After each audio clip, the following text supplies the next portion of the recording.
3.8 inflation rate. Paano? Bumaba, 3.8. May inflation rate. And that's good.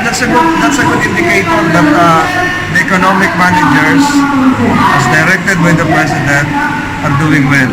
That's a good indication that the food inflation, which started all of this from Zamboanga, inawala ng bigas, sa Batanes, nagkulang ng bigas, ina-address na lahat yun. Will this be good for the candidacy of It's good, but pero ito lang ang inaaral ko ngayon kung anong effect nga ni El Nino sa food inflation na naman. Kasi yung isda, yung bigas, yung mais, may epekto yan. Saka yung pag nag-brown out na, may epekto rin yan, di ba? Yung manufacturing natin, di ba? May epekto rin yan.